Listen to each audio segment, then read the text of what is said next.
Coming up next on Get Caught in a Net. Wednesday, September 20th, 2023, 12 noon Central Standard Time. Mind, Body, and Soul with Annette Inspirational Spotlight featuring Dr. Victoria Hooker. Are you a product of your environment? What did your environment produce? Stay tuned. You are now tuned in to Mind, Body, and Soul with Annette, where your host, Annette Harris, analyze intriguing life questions and concerns, such as, do Christians suffer from mental illness? Have you wondered why they act abnormal? Or you may ask, what is really going on in their minds? Do you need Annette? Well, keep listening for a biblical understanding of the psychology of the mind. Hey guys, welcome to another wonderful segment of Mind, Body, and Soul with Annette. I'm your host, Annette Harris.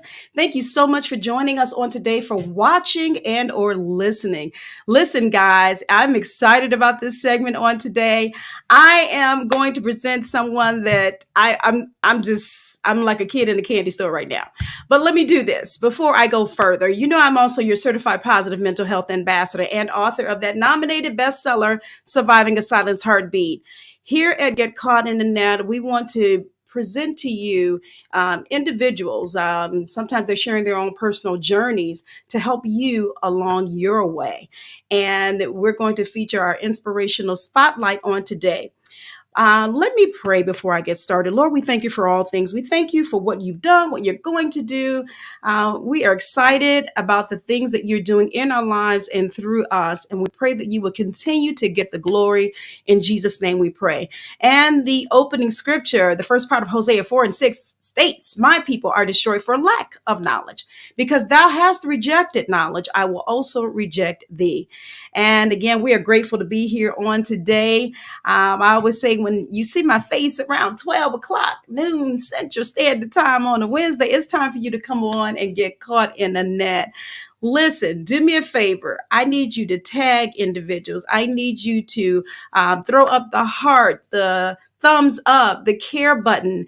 Let someone else know that we are on right now, because this segment on today is going to be inspirational, as it says, inspirational spotlight, and we don't want anyone to miss it. So we're live on Facebook, Annette Get Caught in the Net, Mind, Body, and Soul with Annette, both pages. Also on Instagram, I am live at Get Caught in the Net. And then on YouTube, we're live on Get Caught in the Net Incorporated. And at the end of today's segment, we will upload it to Intellectual Radio's YouTube site. So you cannot miss us on today, all right? So if one avenue goes down for you, hop on over to the other one, and so you won't miss a beat. So today, I have the privilege of introducing to you an individual that I met last year, and she probably don't remember, but I met her last year in September. And there was a beautiful event we had at my church where we were featuring, it was honoring graduates, but it was also honoring those who had wonderful accomplishments. And I was able to listen to this. She looks like a child. She looks like a child. I want to let you know that before I bring her in. And I'm like, wow, she's a doctor and she's just done all of these great things. And so my aunt told me about her, and I said, I have to have her on my show. So it's been a whole year. Okay, we're in September this year, right? So a whole year. So I'm able to present her on today. So y'all know I can do a lot of talking, but I'm going to bring her beautiful self on today. Dr. Victoria Hooker, how are you? I'm good. How are you? I'm good. This young lady here, I was reading a little bit of her bio, and I said I wanted to go ahead and kind of focus on something that stood out to me in her bio. So let me read just a little bit here. Growing up on the south side of Chicago was not for the faint at heart, with the majority of people from her cohort ending up in jail or dead. Dr. Hooker chose not to become a product of her environment. And that's what stuck out to me when I was reading her bio, guys. product of your environment. And we kind of talk about this, every once in a while. You may say, oh, that's because of the environment, the reason why they act or react this way, which is true. So that's why I had this. Well, I believe the Lord gave it to me to create this segment on today. A little bit more about her. After graduating from Whitney Young High School, she received her BA in biology from Rutgers University, New Brunswick, and went on to pursue her master's degree in health administration and management at Rosalind Franklin University School of Medicine, College of Health Professions, and her medical degree at Rosalind Franklin University School of Medicine. Am I saying that right? Okay, Yep. Chicago Medical School. All right, because I'm telling you, she's got a lot on here. This is good. This is good stuff. Now she's currently pursuing her master's in business administration, guys, with finance concentration at UIC School of Business. She's a mother of two children, 22 and 13, Yep. and she's 22 herself. Who considers her greatest inspiration, and they continue to give her daily excitement. So it says here, besides loving school, in her free time, she loves to travel and have been to at least 35 to 40 out of the 50 states. I love that. She loves outdoor activities, being by the beach and watching sports. I don't know when she has time for that now, but she says especially basketball. And she loves her specialty. Her specialty is family medicine. And she says it's because of the complexity and variation within the specialty, which is why she's in that. Okay, so she says she likes to manage it all: adults, children, adolescents, deliver babies. Ooh, okay, sports medicine, etc. And it will allow her to use the many skills acquired in her life's experiences. So, welcome again to Mind, Body, and Soul, Dr. Victoria Hooker. So I'm so excited to have you here. You just don't know on today. I really am. So guys, come on in, come on in. I will engage with you as the hour goes on today. So let us know that you're here.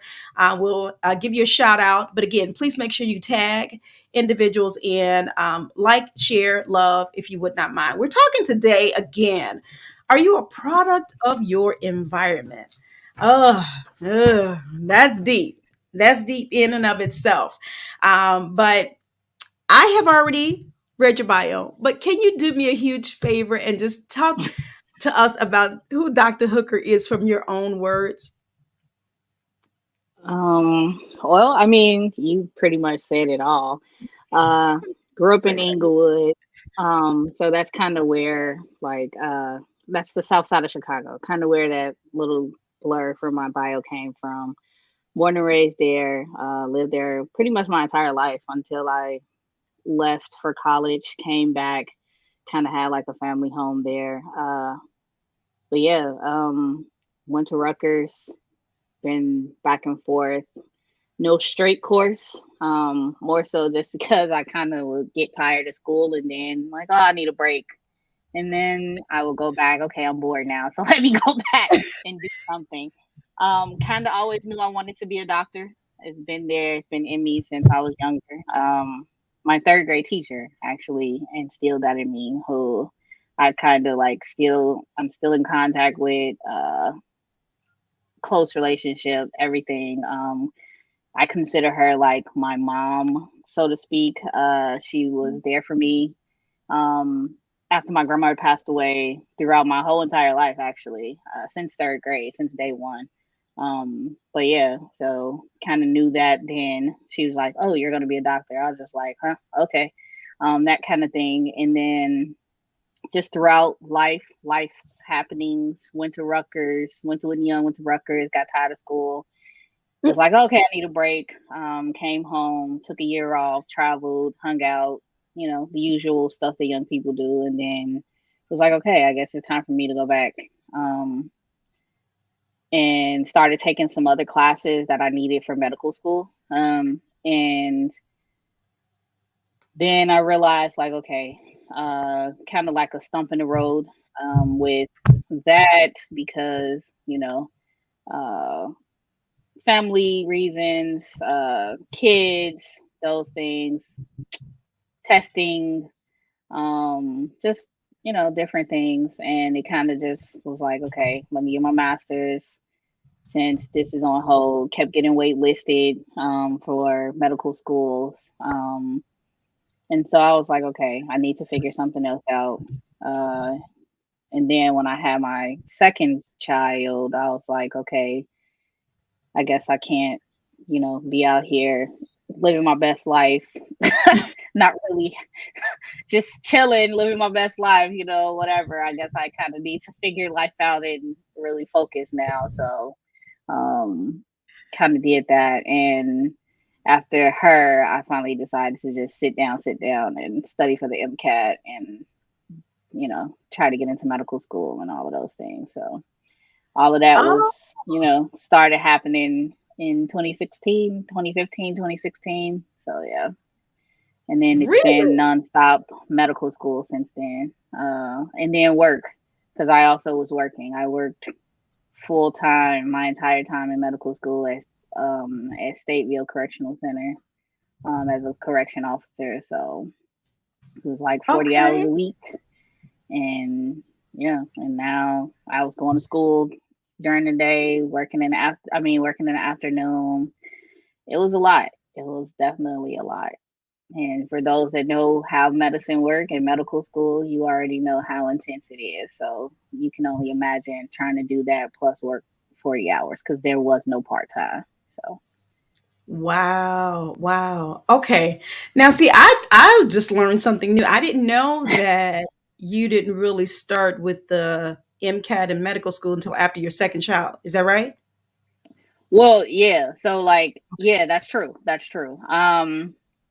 When I had her, I was she was born in 2010. So in 2010, I started like it was like a post-bac program. So like when you don't have a full like straight narrow course, right? Mhm. Sometimes like some people have to do like what we call post-bac programs where it's like transition programs and things like that.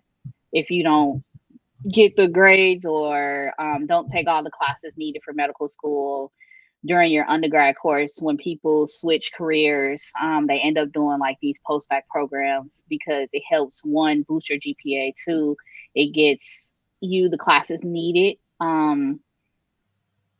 for medical school. And so I started a program at Roslyn. And at that time, like I said, I had just had her probably 2 months prior to me, actually 6 months prior to me starting that program.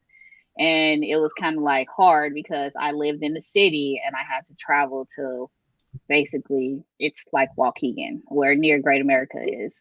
So it was kind of rough. So that time around, I didn't get the grades for both classes. I only got the grades for one. And so I ended up having to, I didn't transition into medical school at that point. So Okay. I was like, okay, well, I'm here. I'm still here. I'm still a student. So I just switched over and I got my master's because I knew I wanted a master's anyway. So ended up getting my master's and I did that in like 9 months. And Mm. that took me over until like what 2011, 2012. And from then I just kind of was like working and then I started like studying for the MCAT. Um, and then I started work. Oh yeah, I did work at the post office for a few years, from like 2011 to 2014, and then I got sick of being there, and I was like, okay, um, I was like, this is boring, and so I left there, and it was night shift too. So for anybody that work nights, I commend you guys highly. Like it's definitely hard work working nights and trying to function during the day with responsibilities, families, kids. And honestly, it does take a toll on your body I'm sure. after a while. So I was like, I can't do this. So I switched there and actually left and went to Stateville. That's when I went to Stateville. And while still taking classes to like get all my classes for medical school, pretty much. Um, Wow. so yeah, it was a lot. It was so after that, I actually started medical school in what 2016. And then throughout the process, took some time off because of family, because of kids. Throughout the, what is it? Usually it's like 4 years, but I ended up graduating like 6 years. Yeah, Okay. because I didn't graduate till last year, but it's like typically 4 years if you go straight through. But I Hmm. ended up 6 years because I took some time off a couple of times, and then that was it. And then I Right. finally was just like, okay, yeah. Okay. So, Okay. Well, let me back it up a little bit because you obviously are a determined individual. So, hmm and you realize, I always tell people you have to know yourself. So, obviously, you realize some points you had to take a little break, whether you were forced to, like you said, because of family or whatever, or you just kind right. of realize, I just need to kind of regroup. Let me back it up. You mentioned about your teacher, was it? That hmm said that you were going to be a doctor. Do you know what she or that teacher was a female? I'm sorry. Yeah, as a female. Okay. Do you know what she saw in you to make her say that? Has she ever expressed that? I don't. I don't. Actually, that's a good question. I honestly never asked her that. I don't know. I was in third grade, so I mean, at that point, I mean, yeah, I was just a little kid who had straight A's. Yeah, I don't know if I don't know. Honestly, I can't even answer that question for you. I've never Okay. even Okay. asked her, but it's just like, yeah, maybe she saw the fact that I was there, I was getting good grades, those things, and maybe at that point, kind of how I feel right now, like we as a Black culture really don't have people motivating us to go into, to be doctors, lawyers, those professional areas, Yeah. and maybe that's what she felt like she needed to do. So I don't know. I don't know. That's a good question. I'm actually gonna ask her that. What is it that you saw in me in third grade? Because Yeah, yeah, I've were never even you asked running her that. around with a little medicine kit trying to repair people and fix them up or patch them up, or she just saw something? So yeah, I would be interested in knowing because the reason, and another reason why I asked that is because obviously in your journey, um, later on in life and how you I already talked about how you seem like you're determined and it's like, why were you so determined? Were you I mean, because you could at any point said, "No, I don't want to do this. This is too much." Trying to get a Mm. medical degree.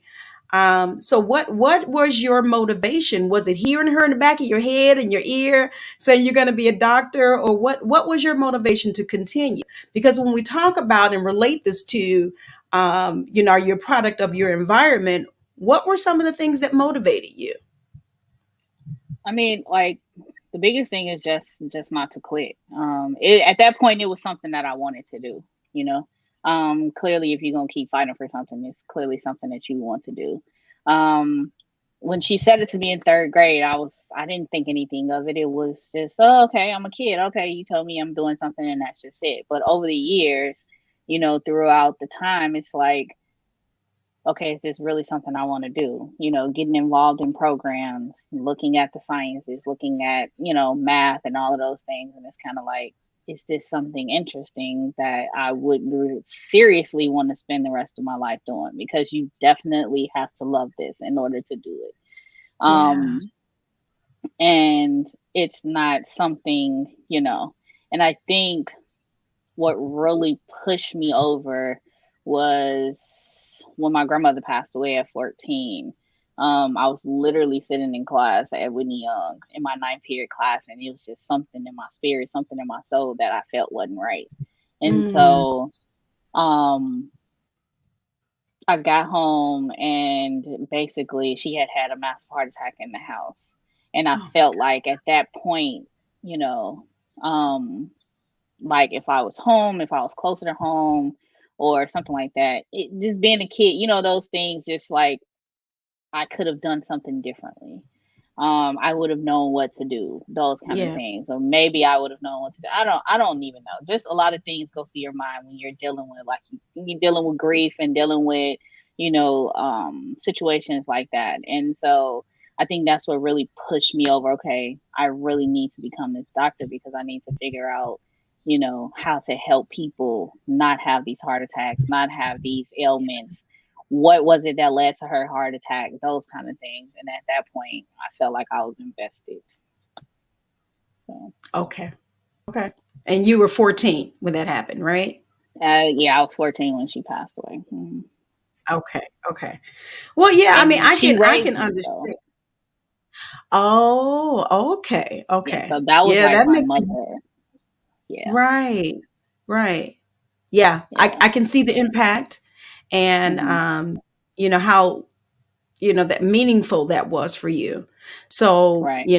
maybe in the back of your mind, I don't know, I'm not putting words in your mouth or anything, as you were going through and trying to attain your degree, maybe you were thinking about your grandmother. Maybe you were continuing to Oh, think, okay, always, always. really? Okay.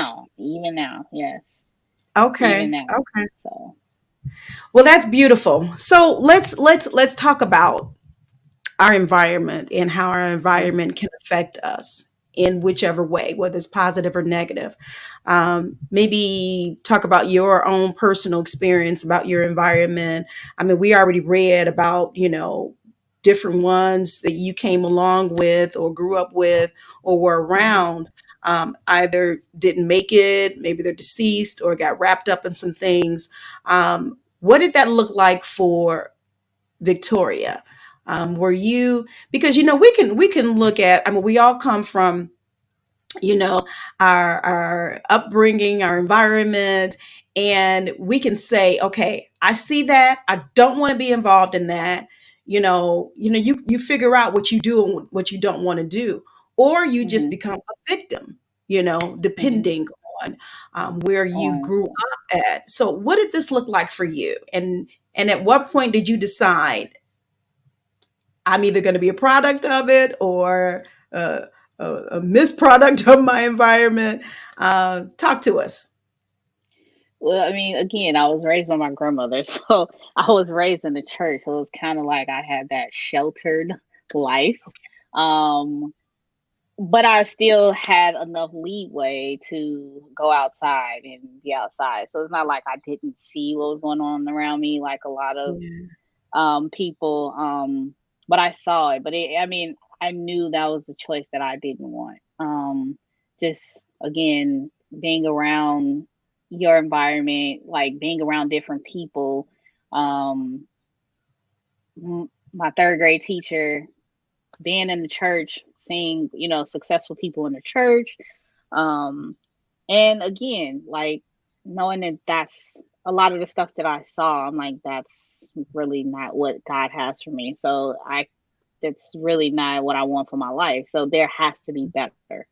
There has to be, I don't know like why I was so like mature at that age. I don't know why I thought the way I did at that age, honestly, but those are some of the things that I thought about. Like, I don't want this for myself. I would look at, my own family and say, Hmm. I don't want this.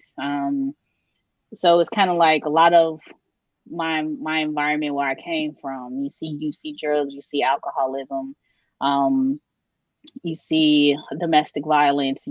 I've seen it all, murder, like everything. So it's like Yeah. I didn't want to live that life. And at some point, you know, they at some point that's your choice. At Yeah. some point you have to decide, even as a teenager, like that's your choice. And that's why I like the adolescent age group right now, because a lot of the times it's really the guidance that they need, and a lot of times they get caught up in the environment, the things that's around them, and I just didn't want that for myself. Yeah. I saw it. I had it around me. That was one. I didn't want it for myself. Another thing is that a lot of the people in my neighborhood, they already knew. Like, I don't know, maybe they saw something in me as well. But a lot of the stuff that they would allow some of the other kids to get into in an area, they wouldn't let me do it. Nah, Vicky, that's not for you. Going back in the house, or you know, um, get from around here right now. Like this is about to go down or whatever else. And so then I'll go home and I wouldn't get caught up in those situations. So um Wow.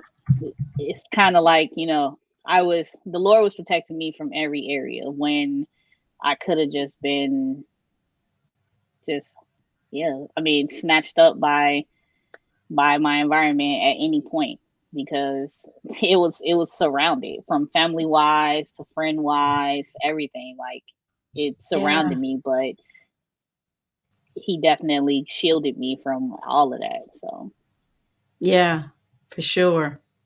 Ooh, that's deep though. That's really, really deep. Because when you think about it, unfortunately, some, they may have that same realization that this is not what they want to be involved in, but they get caught up for whatever reason. mhm, Whether it's, and then you talked about choices, whether it's their choice or they were forced into it. There's so many different scenarios, mhm, the reason why they could be involved in things that are not productive, to themselves and to society. But yeah, you're right. I believe God did have his hand, shielding you and protecting you. And then even the other individuals that come out, of it as well. mhm, My husband himself, I know he always mentions about, the different things that he faced because he was on the west side, of Chicago and growing up in the projects over there. It just wasn't a conducive, um, positive environment. But I mean, he it said wasn't. he I right. get it. He's like, I am not. He's like, no, this is not going to be me. And he basically, stayed in church, hmm and everything. He's a minister, to this day, and very serious about it. But one thing that he does do is give back. He goes hmm back and those who are homeless and everything like that. He always trying to help them out in whatever way that he can. And I think that's absolutely wonderful. Um, when you look at it in that respect, Right. I'm not going to be, a product of the environment in a negative way, but hmm I can, turn everything around and make sure that my life is helping society and helping myself. So yeah, that's good stuff because everybody's not able to say that. So let's talk about your passion. What is your passion? And we probably have already mentioned it a little bit today, but talk to me about what your real passion is, and did you always have this passion? my passion. I mean, it's changed throughout the years so many times. I think right now, I'm more focused on just like I said. I just actually just said it, dealing with the adolescent group, that teenage group, and Why is that so important? again because I feel like a lot of them just need guidance and love. It's what they need. I see because I am family medicine, so I see like all of the teenagers, the adults, but it's like a lot of the teenagers, it's they don't have, and I think I spoke about it when I was at church that Sunday too. Um, a lot of times, we as parents, because I can say myself, we don't really listen to them because we feel like a lot of us were raised to the point to where you do as I say, you know what I'm saying? Like those kind of things. And we Yeah, don't really listen and hear them when we don't realize that their times are totally different from ours. The social media, the things they deal with in school on a daily basis, um, their friend group, everything is totally different from the way we were raised. And they have a voice. They need to be heard too. So right now, like that's kind of what's important to me. And kind of being an example, being a mentor, being a guide for them. Because I feel like my role could have been differently too had I known somebody who was in this professional arena, had I known somebody who was in medicine. That's why it's important for me to like motivate our kids to make a decision on, you know, doing something other than, sports. Yeah. because they need to understand, like, yes, you can play sports. That's a great hobby. But if you fall and break your leg, what are you going to do? If you all of a sudden start having this neurological disorder, if you get epilepsy or seizures or something, what are you going to do? If you just anything could happen where it impedes you from becoming that athlete, that star athlete that you see everyone doing, becoming. And it's like, what are you going to do with your life? How are you going to sustain life, take care of yourself, and then, live your best life out here? We only have one life to live. And that's like the most Mhm. important thing for me, is living my best life right now, enjoying life, and putting my kids, my nieces, nephews, and hopefully eventually my grandkids in a position where they don't have to experience the things I experienced in life. So Yeah. Okay. adolescence is my passion right now, just in whatever way, shape, or form, and Yeah. dealing with them. So Okay. All right. And that's good because you're an advocate for them, and mhm. and they need that. It. I think they face so much more than we did coming along. Oh, Um, absolutely. there's so much that they're fighting, they're up against, anywhere from social media to their peers. It's so much influence, and those who maybe have in their mind, I'm not going to become a negative product of my environment. It's they're pushing against so much so that they won't Hmm. won't sometimes some of them kind of get a little overwhelmed, and Yeah. it may not turn out exactly the way that they have planned it out or what have you. So to have someone advocating for them, have someone in their corner, maybe to listen to them or to just help to guide them, is going to Hmm. be key and so important. um, and I think we need more of that. We need more individuals to do that. Whether it's because of where you came from and you see what you experience, and okay, no, let me help you with that or whatever. I mean, from whatever vantage point that you can give, that would definitely help them. Um, so, on behalf of the adolescents, I thank you for being an advocate. It's important. It's so key. It's very key. Yeah. Um, but yeah, I can understand how adolescence can be your passion. Because I mean, this may sound cliche. We always say they're our future, right? And it's It's true. true. It is definitely true. And whatever way we can help them, we need to do just that. Um, I have the next question here. Have you ever doubted yourself in this journey that you're on Absolutely. and your Absolutely. ability to do so? Talk about that. What, and how did you overcome it? Obviously, you did. So talk about that a little bit. I mean, we all got ourselves, right? Especially when we're trying to get to something that we're striving for. I mean, even now, like, I'm a resident. I have a year and a half left before I'm done with residency. So, every day it's okay. I need to know this. I need to know this. How am I going to treat this patient? Every patient is different. And you always have those times where it's like, man, what am I doing? Am I doing this right? Am I treating this patient right? Is there anything else I can do? Throughout my process, especially like I said, during those times where I had to take time off, like, what am I doing? My family needs me, my kids need me. Why am I all of a sudden having issues with test taking or things like that? And it's just like, do I need to quit? Or I'm going to quit. And it's just like, Right. well, if I quit, then what else am I going to do? Because this is what I love. I love medicine. I love, the human body.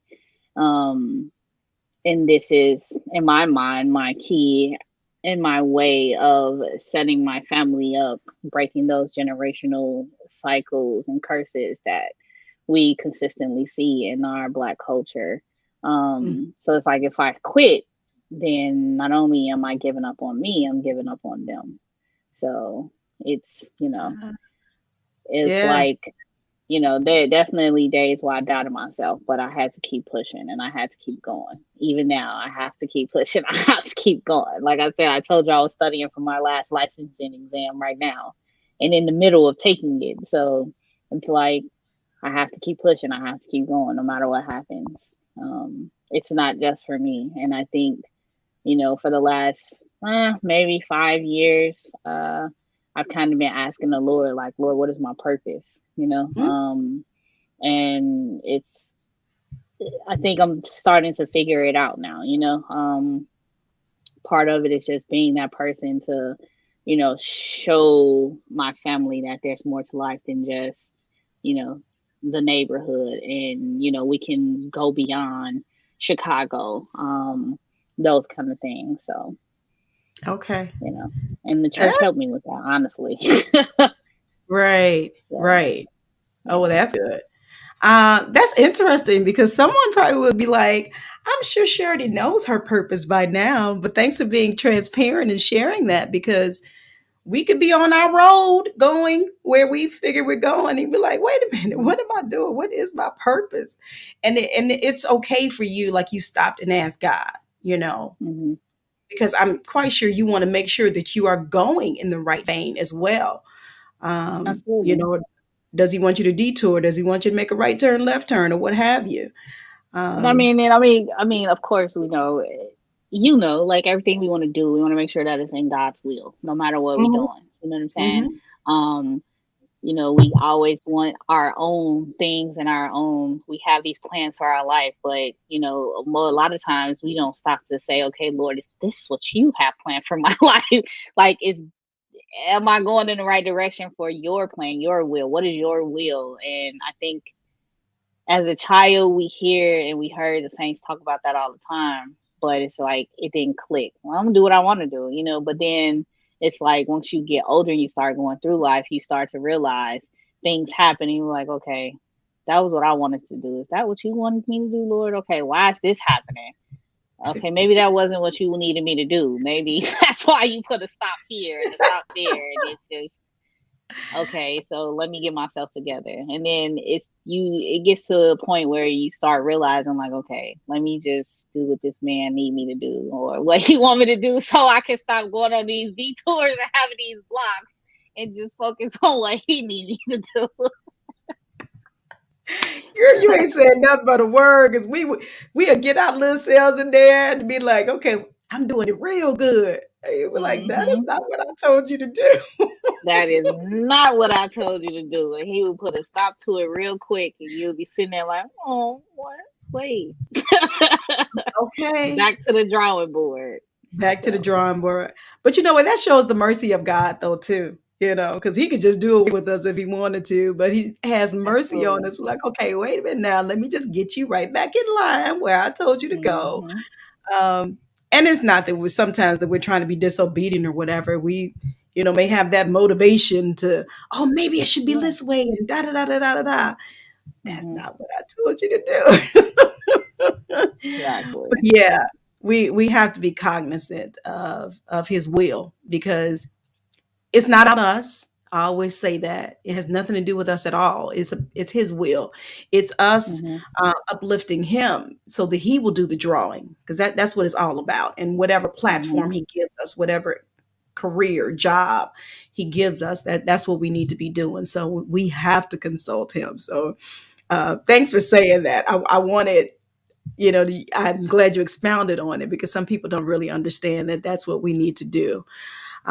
So wow, yeah, I thanks for answering that question too, because sometimes we all do doubt ourselves. We do.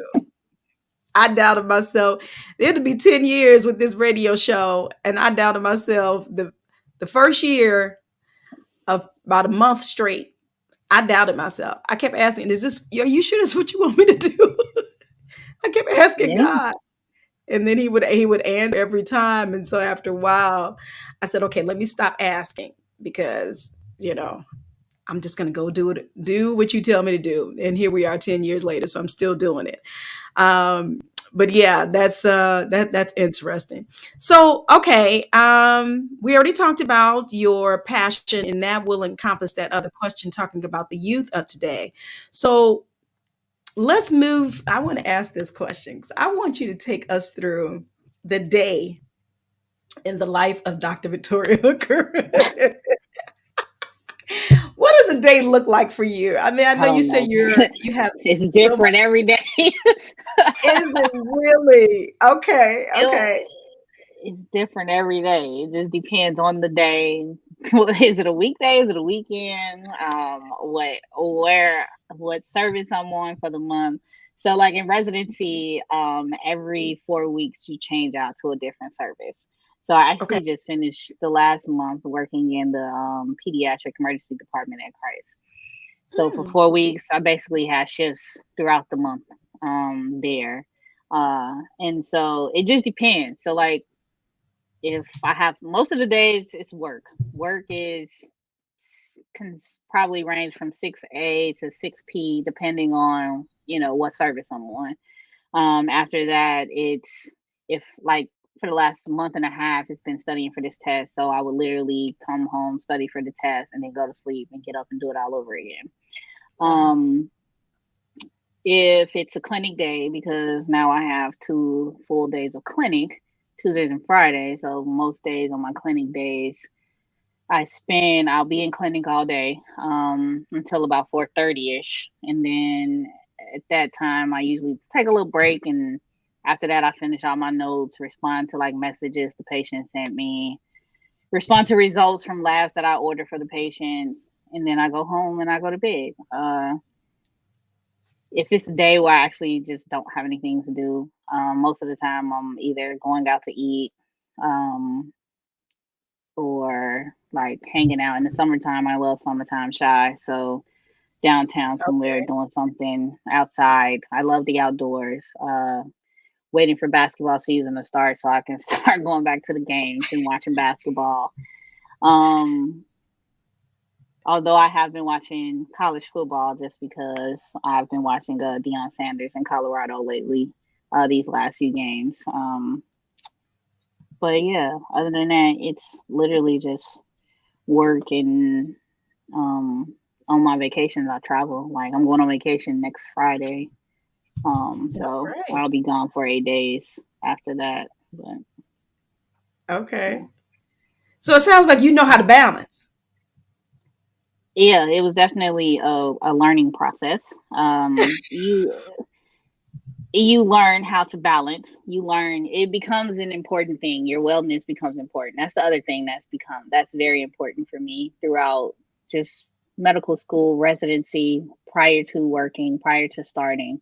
You realize that your wellness is important because at one Mhm. point during medical school, I started having issues with blood pressure because I was so stressed out, not Wow. getting enough sleep, those kind of things. And um it was like, okay, you're too young to really have these issues with blood pressure. You only like, I think I was like maybe 30, 31. Mhm. And it wasn't because of my weight, because at that point I was smaller than what I am now. Oh, And my blood pressure was higher then than it is now. But it was just like, I really was like, okay, you have to do better about your mhm. life. And I felt like, how can I tell my patients to they need to cut things out, change their diet, change their exercise, physical activity. How can I preach these things to my patients, but then not do the same thing for my own life? And unfortunately, healthcare workers are the worst. We're the worst, honestly, at our own health, because we take care of everyone else and we don't take care of ourselves. So Ooh. wellness is important. You learn that balance. You have to learn it. It's a lot of people don't, but you do. And you realize, you learn to, you know like one of my I go to get massages every month. That's one of the things how I like keep my stress level down, because I refuse to do or get on medication and things like that. Because there are things you can do. No, don't get me wrong. Medication does help, and some people actually the stress, the anxiety, the mental health, those things, it's important, and medication does become a necessity, but there are things you can do to learn how to keep some of those things at bay, but you have to be willing to put in the work in order to do it, to stay off the meds. Yeah. And at the end of the day, most of us don't. But if you're willing to do it, there are things you can do.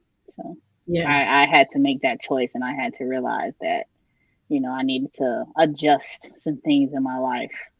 So, Okay.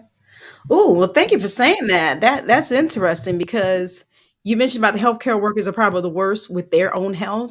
mhm. I could see that because you guys are like on this continual cycle, this continual wheel, and it's probably hard for people to your medical workers to be able to find that balance. I'm glad you found it. I mean, you said it's because of experience. Basically, you had to basically had to find it. Mhm. Because that's interesting. Sometimes often if I see maybe in the news a doctor or something or medical healthcare professional maybe suffering some kind of a disease or ailment, and I'm like, but wait a minute, but but I can see now from We what don't you're go to saying. the doctor. We don't. I mean, honestly, when do, like, to be fair, our schedules don't allow it. Wow. We come in, those of us that do outpatient medicine, we come in to the clinic, we seeing 20 to, some of us see 20 to 30 patients a day, because it's so demanding right now for the amount of people that need doctors and want to see doctors. I mean, primary care physicians are overwhelmed. There's not enough of us. Specialists are overwhelmed. There's not enough of them. Um, and so it's like we're trying to struggle. If we take a day off, that kind of, that's one taken away from, um like, our patient care, and it's, taken away from, Mm, our daily lives of, like, that's how we get paid. You know what I'm saying? Like, right. we can't consistently take days off, but then at the end of the day, you have to realize that if you're not healthy, how can you adequately take care of your patients, Wow. and be there for your patients? So, I mean, it's something that we all have to realize and come to a realization. Either, you know, you gonna choose to do it, or your body is gonna stop you. So you can, choose to realize that, and take your pick. So, and Yeah. sometimes the way your body stops you is not, it's not the way you want it to be stopped. So, uh, Yeah. I just was fortunate enough only to have an elevated blood pressure. Some people, they have psychotic breaks. They go into, they end up with cancers and things like that, because they just neglect their bodies and neglect their own health. But, Wow. it's hard for us to get back and forth to the clinic, because we're consistently working. They don't allow us the time off, those kind of things. So, yeah. Wow. Hmm. That's interesting. That's a whole nother show right there. It really is. I mean, because we don't, those of us that don't work in that industry, we don't think of it like that. And you're Mm, you're bringing out some very good points. That's interesting. I have always, had an affinity for nurses and different ones because they're there. They're you know those good ones. mhm, They're there for the patient, and if your loved one's in there, they're advocating for them, they're doing what they can for them, and my hat is off to them, and doctors as well. But it's yeah, you guys need that. You need that self-care as well. You definitely need that. So yep. I'm glad you're going on vacation. I'm glad you're taking time out, and and you're having downtime. Now, how do you think, or do you think that will change once your residency ends? Well, it will. So residency is demanding because not only are we seeing patients, but we're also still in the learning process. So this is our, like, um we again, we have to study still. So we're still studying as an attending. You still study, you still have to learn. We have books, I mean, magazines, articles, those things that we have to keep up on. because medicine is consistently changing every day. So even as an attending, it'll change. I'll still be in a learning process and in a learning phase, but it's less demanding. I won't Hmm. have exams that I have to take all the time. I go from, I as in you only take once you're board certified in your specialty, it's every 10 years that you have Oh, to retake those boards. You do have a little bit more time depending on your specialty.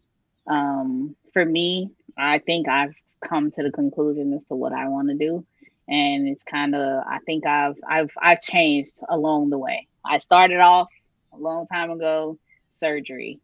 Then I still love emergency medicine. I love family medicine, um, but again, I still think now going through working, residency, all of those things, I think I'm going to end up being like a locum doctor, which is like kind of like similar to like a travel nurse, but we call them locums.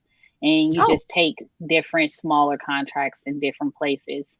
Um, and it's not even a contract really. It's just like you go work for a certain amount of time and that's it.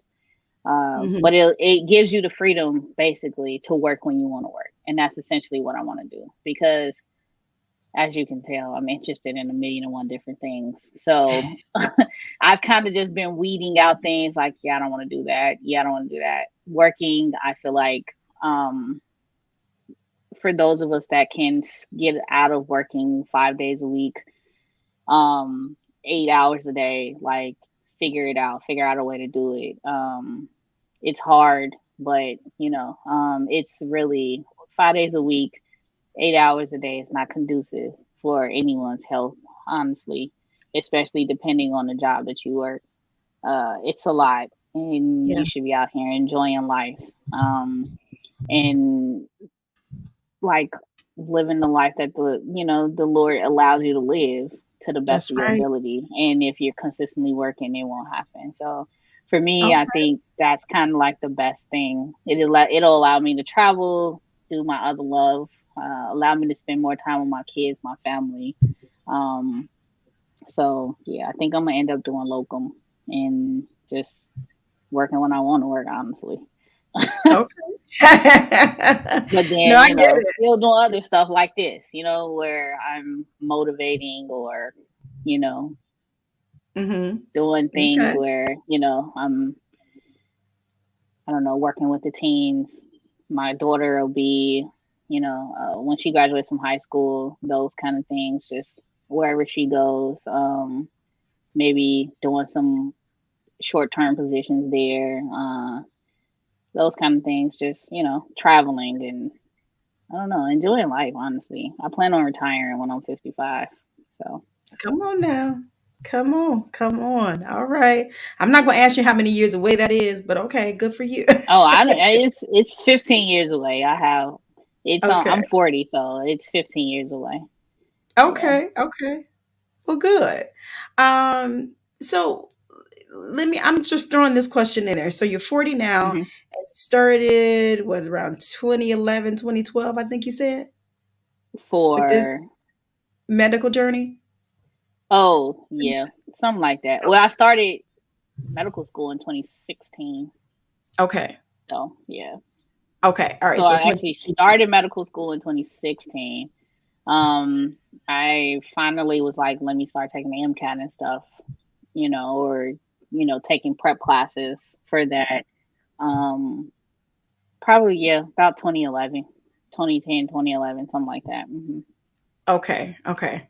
All right. So did you feel at that point that age was a factor? I don't know at what point they really start out. Did No, you? because I mean, I've always known like medicine has the age range in medicine. I mean, of course, majority of people that go into medicine usually go straight through, right? They go to high school 4 years, do undergrad for 4 years, medical school for 4 years. So usually by the time you're what 26, 27, you're Yeah. pretty much a doctor. That's majority, but recently, maybe in the last 10 years, you've seen the age range like go to from like there all the way to the 40s. I mean, when I was first, second year medical school, it was this lady in my class. She was 45 years old, and we were in Okay. the same class, but she had been an ER nurse for her entire career. Okay. But because of life experiences, she had kids, she had to take care of kids, those things like that. She couldn't just say, "Oh, I'm gonna quit and be a doctor." Um, Yeah. the fortunate part is I had the support. I had the familial support. I all of those things. My kid's father, all of those things that afforded me to be able to sacrifice and basically do what I want to do this whole time. Yeah. But some people, like in her situation, they can't. Or they realize they start a career and then realize down the road when they're like in their 30s and 40s, so I want to be a doctor. Those kind of things. Mm-hmm. Or they, for whatever reason, is it because now I'm in the healthcare field and I see this is what I want to do, or Yeah. now it's like this is what I see. I have the motivation. I have people motivating me. You know, different, just for whatever reasons they choose to switch careers, and they're in their 30s and in their 40s. So Right. it's a wide range. So I always knew like it was no like age limit on it. Um, Mm-hmm. so to speak. And I mean, and I've always been the person to, I beat to the rhythm of my own drum. I do things when I want to do them, not just because everybody else want me to do them. So Yeah. it's like when I got ready to do it, then I'll do it. And that's kind of how it's always been. When I got tired and bored, then I was like, okay, I'll go back to school and do something else. I think this MBA is my last thing, but you know, there's but there's no age range to medicine. Anybody can come. We welcome Good. you. We need more physicians. We need. I don't care how old you are. I guess it's a tough road, but in the end, it's definitely worth it. You Okay. will always have a job. That's how I tell people. You will always have a job, no matter what field of medicine, no matter what field of healthcare you go into. So whether you're a That's nurse, very a doctor, or whatever, you'll always have a job. Physical therapy, everything. So. yeah. Okay. Well, thank you for that because somebody may have been thinking about it, but they may have Mhm. been a little inhibited because of their age. That's why I asked the question. So that's Mhm. good. I mean, you talked about motivation, you talked about support, which is going to Mhm. be key, of course. Any area that you try to go in, but especially in the area that you have chosen in the medical field. So, as we're wrapping up today, your supporters, Mhm. naysayers down through the years, how did you or do you handle it? Um, I don't know. I've always been the one to really not care what people think. So it's hard not to care what people think, but I've always been that person. I haven't figured out how to get people to realize that, you know, you just have to do what's right for you and not worry about, your family or your friends or, you know, society, so to speak. Um, Hmm. but I just kind of just again did what I wanted to do. I do what's best for me, what's best for now. And then when I started having kids, it's what's best for my kids. What's going to I've always been one to look in the future, like what decision is my decision going to benefit me later? How is my Hmm. decision going to benefit my kids? And I've had people doubt me. I've had family members tell me when I went away to college because I had my son when I was 18. And I actually took him to New Jersey with me. No family, nothing. On the East Coast, 1,000 miles away from home. And my first semester when I left, they said, "Oh, you'll be back in December. You will be back." I said, oh, "Okay." So a lot of times, I think that's kind of what you know kept me going. I use that negativity from my naysayers and things like that to kind of push me through because on the outside you have people always that's looking to see if you're gonna fail. So they can say, "See, I told you you wasn't gonna do," or "I knew you weren't gonna do this," or blah blah blah. If you wouldn't have did this, then you would be here and those kind of things. And so it's like I use that as motivation to keep going. Same way I use my environment as motivation to say I don't want that. Same way I look at family members and say, I don't want that for my life. I need to do better. And I can show them that there is better. So it's kind of like I took my negative environment basically and the negativity around me and I always used it as motivation to keep pushing me through life to get to where I am now. So that's pretty much what it is. I love it. I love it. What was that little scenario that I heard years ago? When they keep throwing dirt at you, you just pack it, keep standing on top of it, so you can go higher Hmm. and higher and higher. Exactly. That sounds like that's exactly what you have done. You've taken, what the negative things that they say, and it motivated you, it ignited you, Hmm. and that's important. That's important because some people can fall under that pressure and then not necessarily achieve what they have been desiring to, their goals, their dreams, or whatever, what have you, Hmm. because they're looking at and listening to the naysayers or those who are not necessarily in your corner. And sometimes those Exactly. naysayers, they're just jealous, or maybe they didn't Yep. accomplish stuff, or maybe you're Just accomplishing something they wanted to. they wanted to. Exactly. Yeah. So it Yeah. could be a variety of things, but I'm glad you did not allow that. You said that was your first semester there, to Oh dissuade yeah. you. It's naysayers from every arena, from family, even professors. I had one professor ask me in undergrad, like, why don't you become a PA? And I'm like, what? Like, a physician's assistant. I mean, and there's nothing wrong with physician assistants. I love them. We Right. need them. They help us tremendously in healthcare. But it's like, why would you even tell me to stop going to school to be a doctor to become a physician's assistant? I've had people say, you know, why do you want to be a doctor? You could just be a nurse or, those kind of things. And, when I say people, it's, of not of our persuasion, of course. Of course. um, so, those little microaggressions throughout my career. And even now I still deal with it. It's, oh, how did you get here?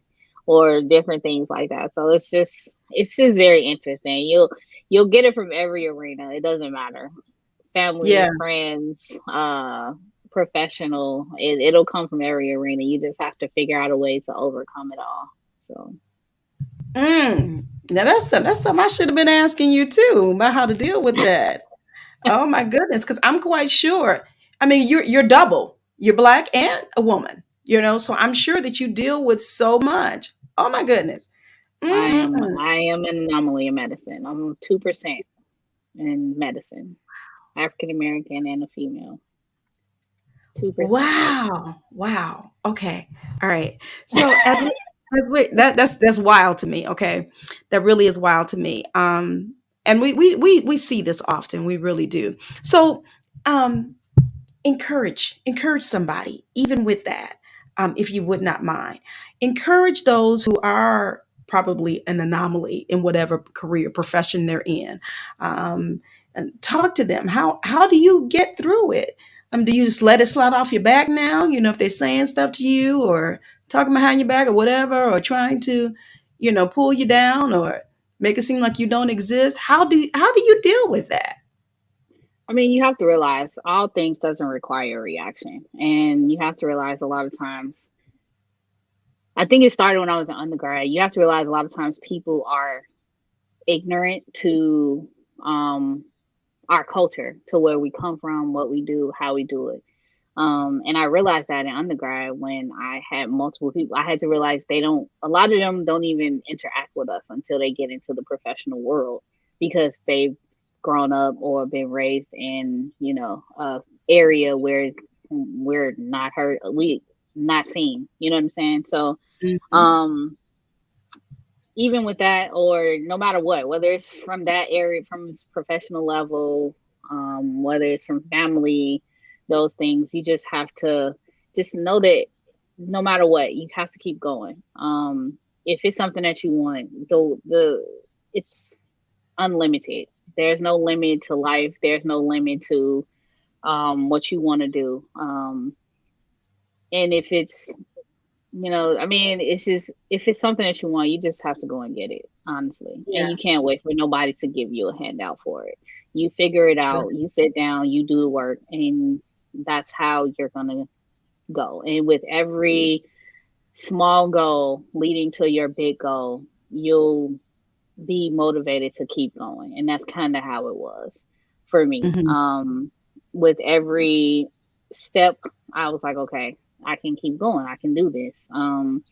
I look at what are your reasons for it? That was another thing that I had to consider. Why are you doing what you're doing? So once I realized and I figured out why I was doing what I was doing, that was my motivation really to keep going. Okay. Um, and the first thing was my kids. I'm doing what I'm doing for my kids, for my family. Um, and then for myself as well. I mean, something I always wanted to do. Don't quit. I raised my kids not to be, quitters. So if I felt like now I can't quit because now I'm going against what I'm training them to be. I'm a leader, not a follower. Um, I lead from the front, not from the back. And so I just had to just learn how to just dismiss and realize like what other people say is, like you say, it's for whatever reason, whether it's jealousy, whether it's because they didn't get to where you're going, or people just don't want to see you better than them, or for whatever reason, you just have to keep going, just push through it. And Hmm. in the end, you'll understand, and you'll be happy for yourself. And you just get to a point to where you don't care what other people think, honestly. Right, You just have right. to keep going for yourself. Yeah. Wow, that's good stuff. Obviously, you have to have thick skin. And Yeah, I know because that it's not going to make them stop, because yeah. you mentioned ignorance. A lot of it Hmm. is ignorance, and Hmm. that's where a lot of it stems from. Um, Wow, this is deep, man. I want to go into something else with this, but I'm gonna be nice today. Buddy Gill, I see you, and I see many of you that have come in and here on Instagram, Facebook. Thanks for coming in. Buddy says good afternoon to everyone. Um, Jamone, hey cousin, thanks for coming in. He says, "Amen." Speak on it. And Buddy says, "Your whys are very important. They will propel and lead you." Totally agree with that. And Absolutely. that's you kind of summarize what she said, buddy. I see you over here on Instagram. I don't know these names, but believe it's Brother Sledge over here. Is that my big sister? How are you, Lady Rojo? Thanks for coming here. Appreciate you, Lady Rosalind Sanders over there. But yeah, this is good stuff. I just and as you were talking, I was recalling about how sometimes we as Black women, when we're in the workforce, if you will, it's almost like we have to try and weigh how we're going to respond. You know what I mean? I dealt with this for Hmm. so many years. Um, and when you're there, it's like, so if you respond and they're like, oh, she's just an angry Black woman or whatever, or how you respond, or, it's like, no, I'm just, number one, I'm standing up for myself. I'm not going to let you run all over me. I'm not Right. an angry Black woman. They just immediately try and throw those labels on you. And it's just it's really unfair. Hmm. But you mentioned you have to just keep it moving. You have to keep it Keep it moving because, professional yeah, because they definitely. want you to respond that way. That's what they're Right. expecting you to do. So it's like, do not feed into don't feed into it. They expect Hmm. you to respond that way so that they can say like, oh, she's difficult to work with. That's giving them fuel to kind of like dismiss you, because a lot of times that's what they're really looking to do. Or those kind of things. It's like, no, don't feed into it, don't feed into the negativity. They want you to. And I mean, for the most part, a lot of times those people that do that like those people that will say different things or come at employees in certain ways are already known. So it's kind Hmm. of like now they're just kind of picking on you, and people see it. If you just do what you have to do, one thing I say, if you come in there and you do your job from the beginning, no one can ever say that you did anything wrong. So just do your job, hard work, no matter what job it is. I don't care if you're working in a factory. I don't care if you're working in a hospital. I don't care if you're working, no matter what you do, just do your job, do it well. And no one can ever say that, You didn't. you didn't. And they can't slander you, have morals, have integrity, and that's pretty much it. And then there's nothing that they can say or do to you at the end of the day, no matter what they say, no matter what negative things they say. Always have a positive attitude. Um, Carry yourself in a way, Yeah. godly manner. That's literally what it is. I don't care what God you worship or you pray to every day, whether it's, you know, God the Father, or if it's Allah, or, whoever. Hmm. No matter what religion you are, no matter whoever your higher power is and whoever you worship, carry him, her with you every day, daily, and use that to fuel and, guide your way through life and your daily. That's it. So. Yeah. Okay. All right. Well, that sounds like that was a good summary of you encouraging people on today. I normally like to end by asking individuals to encourage our listeners, those who are joining us now or who will come back and listen. So this is good, and it still lines in with the topic title: Are you a product of your environment? It's so important that we realize what choices we could make the right choices, in our lives. And don't let, if you've come up under a negative environment, don't let that influence you to being negative, to being, um, out of order. Maybe I can say it like that. But yeah, so make the right choices. Make the right choices so that you will become a good product of your environment. What's the? I don't even want to quote the scripture, but is it? Can anything good come out of Nazareth? But we know, Jesus Christ was good. He is good. Right. So there are good things that can come out of our environment. So this is what we were trying to focus on today, and I'm so glad that you consented to join us. Where can everybody find you? I know we talked a little bit about social media earlier, but where can they find you and keep up with you, that you wouldn't mind them Um, knowing? I mean, I'm always email is probably the fastest way to find me. You can do drvnh2012 at gmail.com. I am on Facebook, Victoria Hooker. Um, my No, it's actually a picture of my son there, so I can't even say it's a picture of me. And then I am on Instagram at drvnh2012. So, Okay. All right. Okay, we'll make sure to put this information on in the comment section, guys, so you can keep up with her and follow her. Even through the end of her residency, uh, and when she becomes official. But she's already working in that capacity, and this is wonderful. I love what she's doing. I love her motivation. I love her in enthusiasm and her push. Her push. I've read her bio, listened to her on today, and she's just been determined. And that's what we need. We need to hear that. We need to be encouraged by that. And prayerfully, it was something that was said for you guys on today.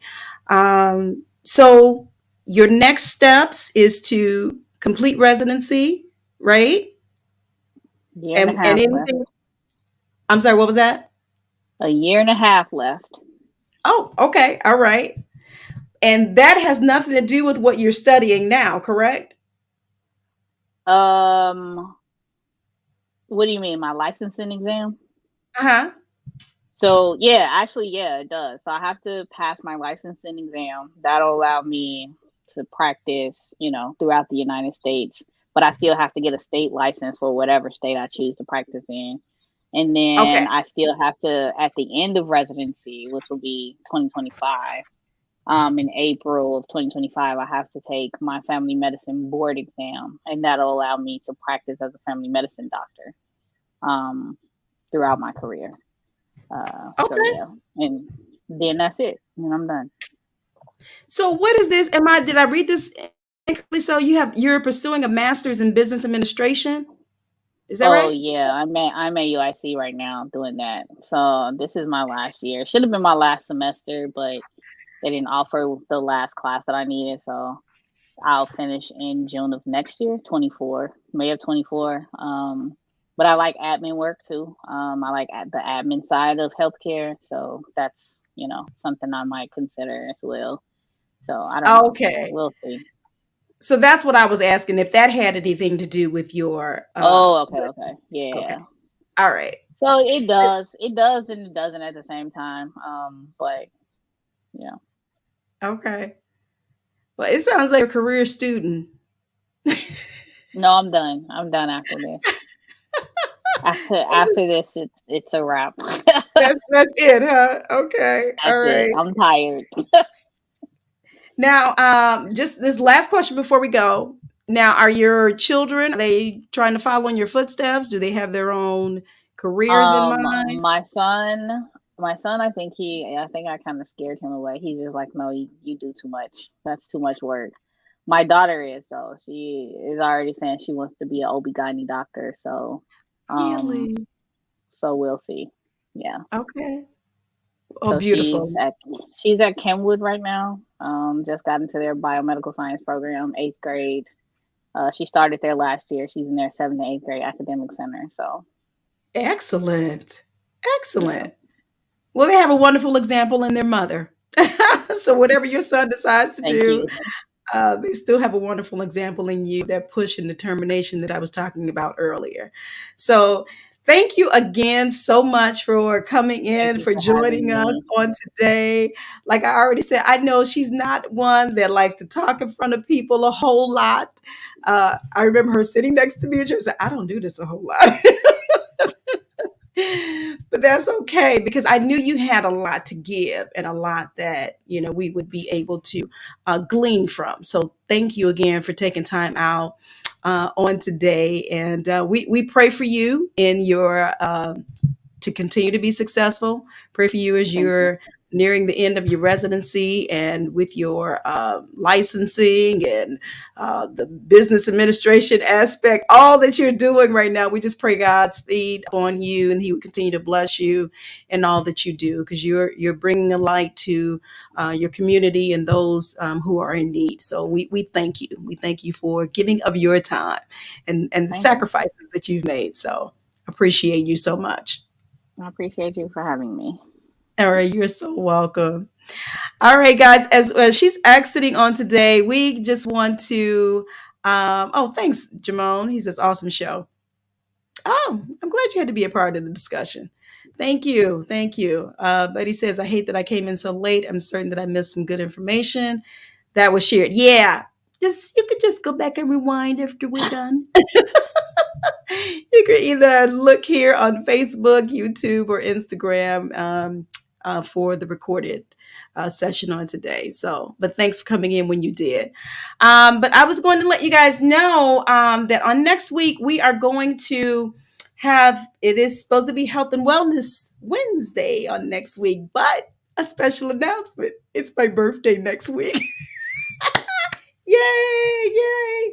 Another birthday, another year. Thanking God for it. So, with that in mind, we're going to have health and wellness on Tuesday as opposed to Wednesday. So, when you look at this promo for next week, that's what you will see. So, don't look for me next Wednesday, September 27th. Remember that date, September 27th, my birthday. No. But anyway, we'll be on September 26th on Tuesday at 12 noon. So we'll keep the same time just the day before for Dr. Shirley Hill. And she has a very interesting topic. And I know you guys love to hear Dr. Hill with our health and wellness segment. Buddy, I hear you over there grumbling. I hear you. I hear you. But she's going to give us some good stuff. And we just appreciate her coming in every month as well. So again, thanks to my guest on today, Dr. Hooker, Victoria Hooker, and for all that she shared. My goodness, it was a lot. It was a lot poured into this little time frame that we have on today. So take a look at this promo for next week. And oh, guys, please remember, you can still purchase a virtual or in-person ticket for the awards show that where'd my book go? Surviving a Silenced Heartbeat was nominated for a literary book award. And the nomination ceremony, the award ceremony, will take place in Las Vegas in November. So you still have time to purchase a ticket. Like I said, some of y'all probably want to hop on to Vegas and come and support me, or you may just want to watch it virtually.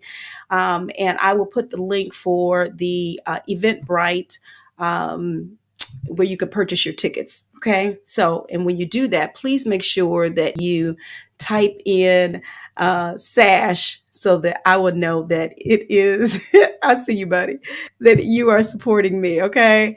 I appreciate all of you. And thanks again for on a daily basis, sticking with me with the SASH Talk, encouragement discussions.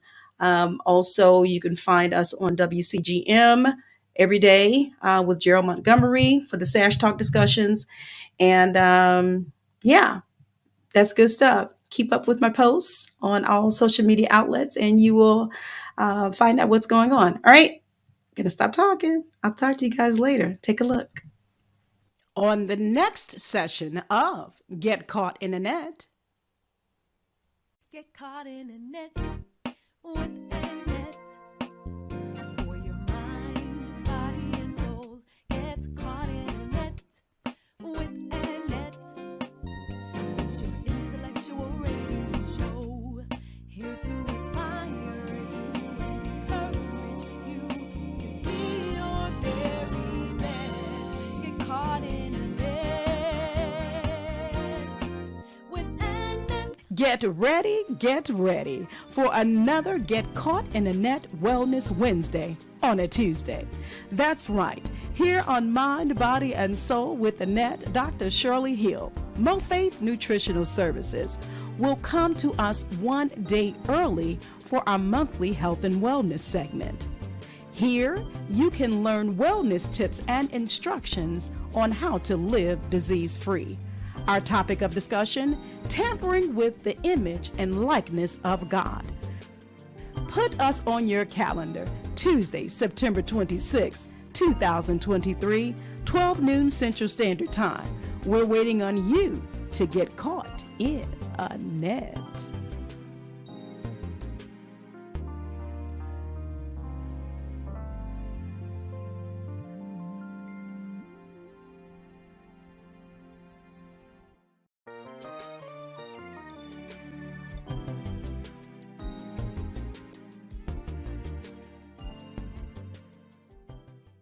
Get caught in a net with a net.